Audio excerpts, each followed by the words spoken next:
murdering, kidnapping psychopath. Give me my son. Give me Sean, now! Right to it then, huh?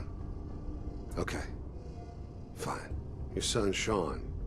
Great kid. Little older than you may have expected.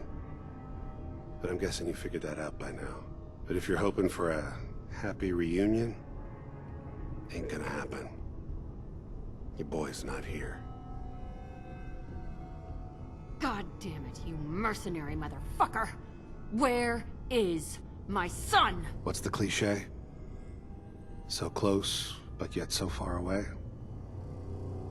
That's Sean. But don't worry. You'll die knowing he's safe and happy. A bit older than you expected, but ah well. At least he's in a loving home. The Institute. The Institute? Well, I'll find him no matter where he is. Nothing will stop me. God, you're persistent. I give you credit.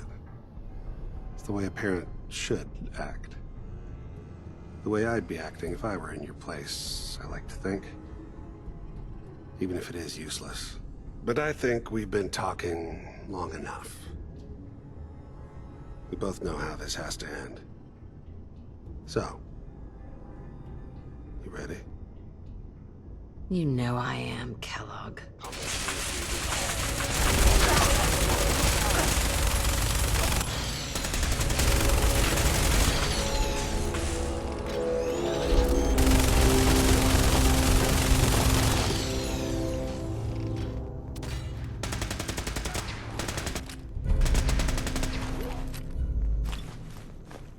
Combat subroutine. Eliminating all hostiles.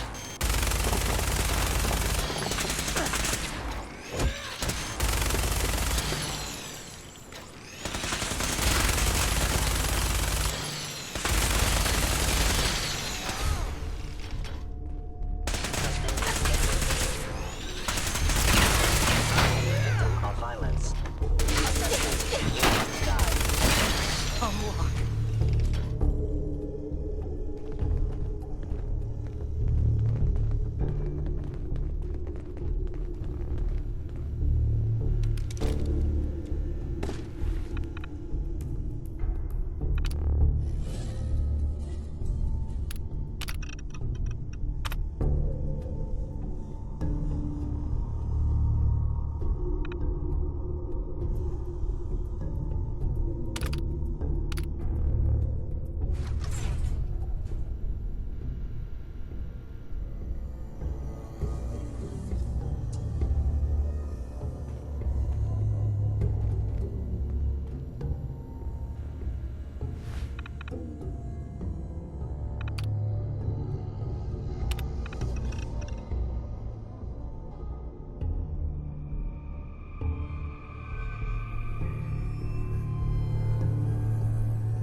Going up.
going down.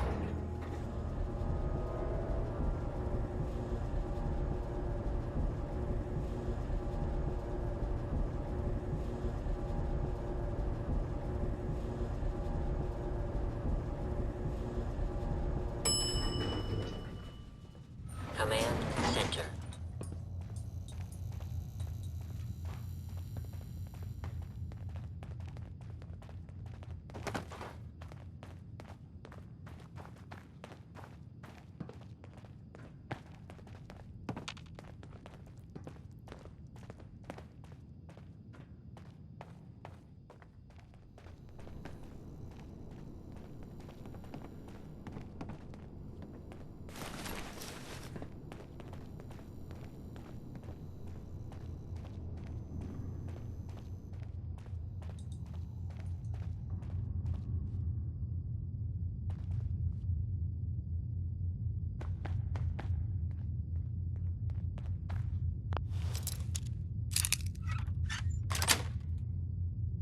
Yes.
5 stars.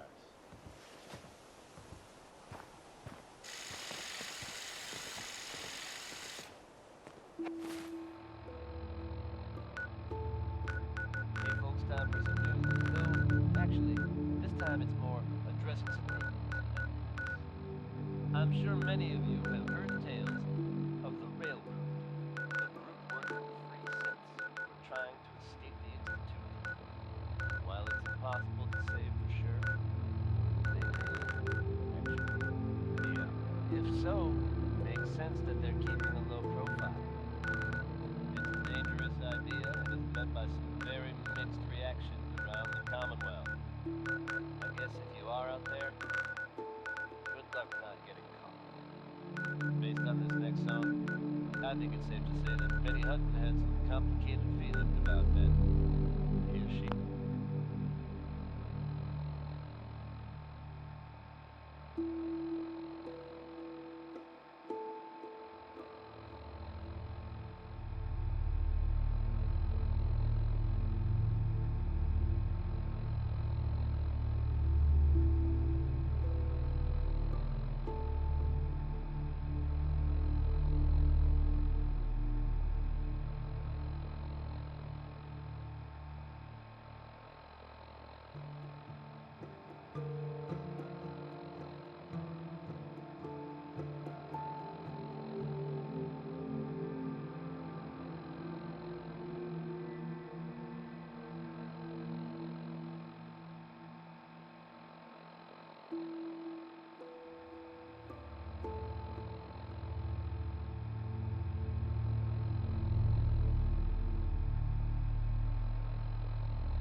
Dad says not to talk to strangers.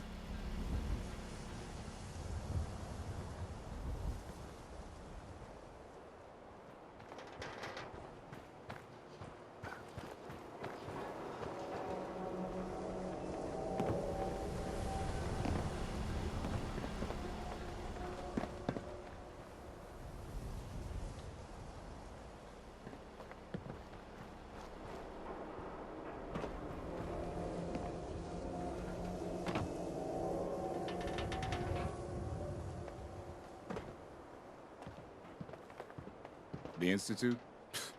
I ain't scared of them. No, really. Swear.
Hi.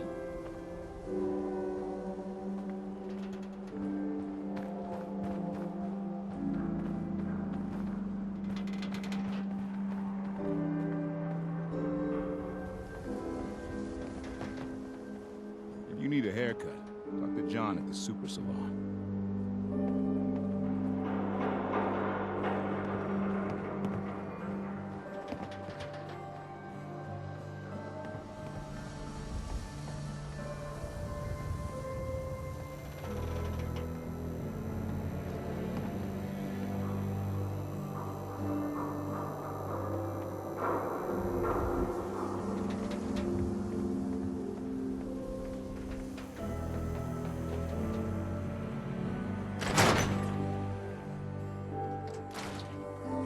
Nikki, I'm just asking for your opinion. Be a great quote. She's my client, Piper.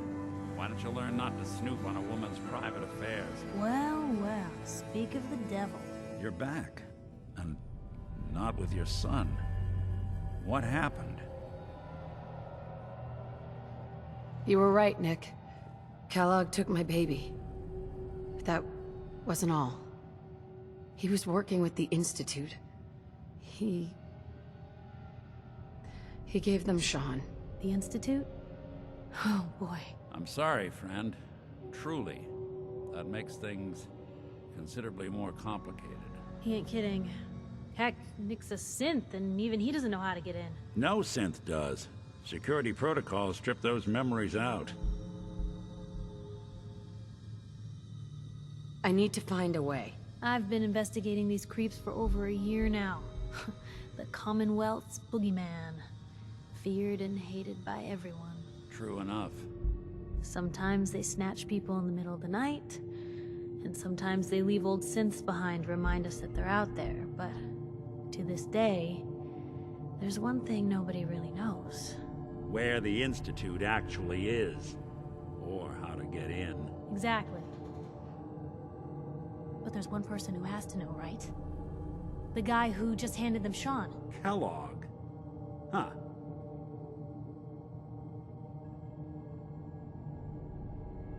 What about him? He had to have a way in and out. But am I right in thinking he's not available for a chinwag?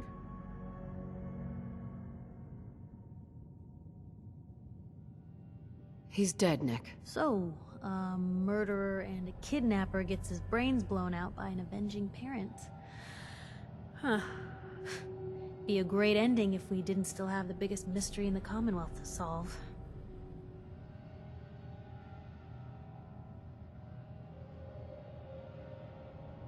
So, what now? Gets his brains blown out. Huh. His brains. You know, we may not need the man at all. You're talking crazy here, Nick. Got a fault in the old subroutines? Look, there's a place in Goodneighbor called the Memory Den. Relive the past moments in your mind as clear as the day they happened. If anyone could get a dead brain to sing, it'll be Dr. Amari, the mind behind the memories. Who's this Dr. Amari? I'll let her give you her life story in person. Let's stay focused. I guess we're gonna need a piece of Kellogg's brain. Enough gray matter to bring to Amari and find out if this is going to work. Jesus, Nick. Gross. Seriously? I know it's grisly, but what choice do we have? We got no leads, nothing. That old Merc's brain just might have all the secrets we need to know. Actually, I think I already have something. Kellogg had this thing attached to his head. Cybernetics, huh? We may have just won the lottery. Whether we're riding this crazy brain train or not, we can't all go running across the Commonwealth, so... who's coming with you? I have to go to the Memory Den either way, if I'm going to introduce you to Amari. But if you want to head there together, just say so. I'll head there on my own. All right. See you at the Den. Don't worry. We're gonna get your boy back. Just a few more steps. Well, you two are out. I'm gonna do some more research. I'll be at the public if you need me.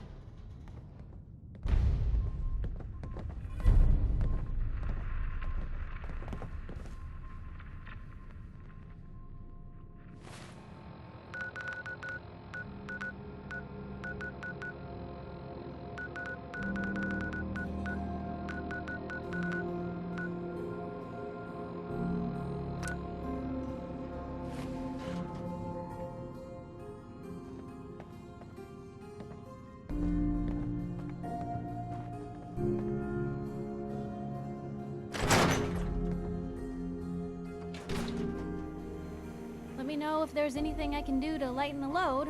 Or, you know, if you need anything proofread.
Need to sell some junk?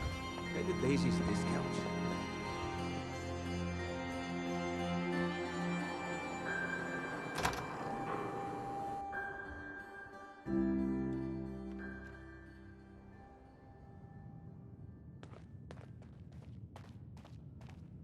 Well, well, Mr. Valentine. I thought you had forgotten about little old me. May have walked out of the den, Irma, but I'd never walk out on you. Amari's downstairs, you big flirt.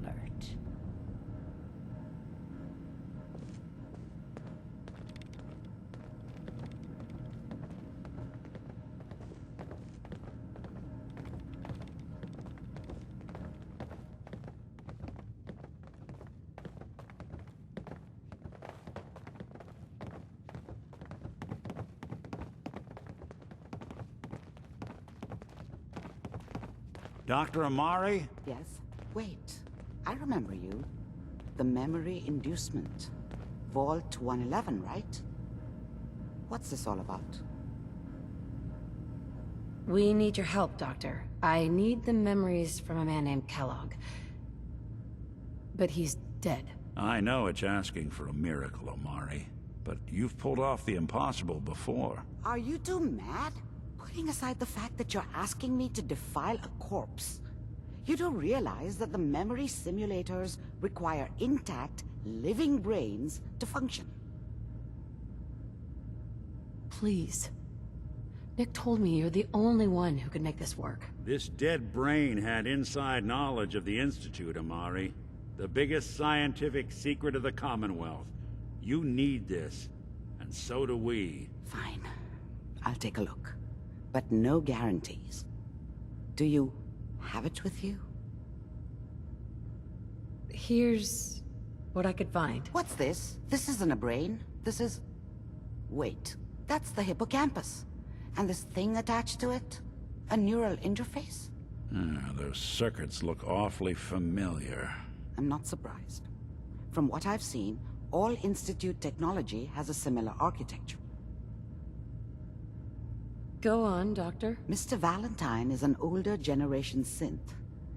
But Institute technology being what it is, the brain implant could fit him. But that's an incredible risk to take.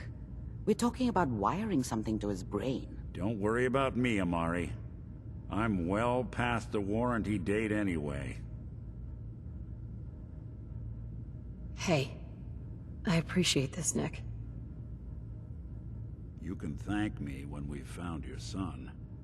All right, let's do this. Whenever you're ready, Mr. Valentine, just sit down. If I start cackling like an old grizzled mercenary, pull me out, okay? Let's see here. I need you to keep talking to me, Mr. Valentine. Any slight change in your cognitive functions could be dire. Are you feeling any different? There's a lot of flashes. Static. I can't make sense of any of it, Doc. That's what I was afraid of. The mnemonic impressions are encoded. It appears the Institute has one last failsafe. There's a lock on the memories in the implant.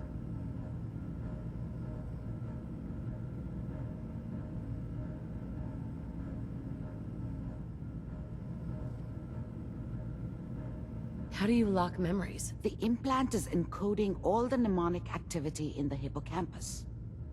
Think of it like computer encryption, and we don't have the password. Let's see.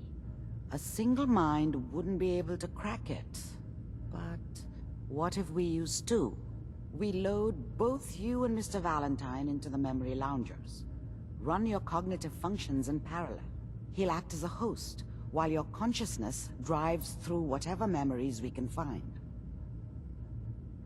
All right, let's get started. Just sit down over there, and keep your fingers crossed.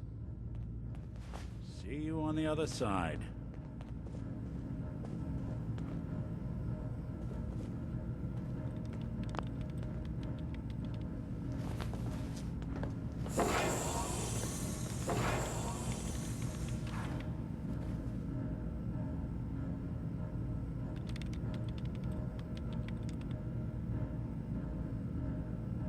Initiating brainwave migration between the transplant and the host.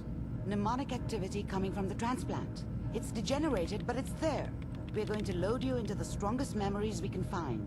They might not be stable. Just hold on.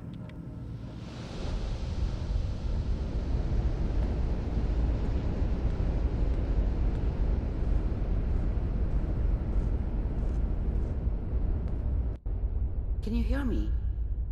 Ah, good. The simulation appears to be working, although the memories are quite fragmentary. I'll try to step you through the intact memories and hope we find one that gives us some clue to the Institute's location. There. This is the earliest intact memory I can find.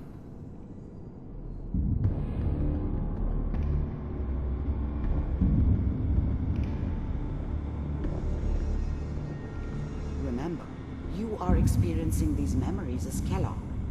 This may prove disorienting at first.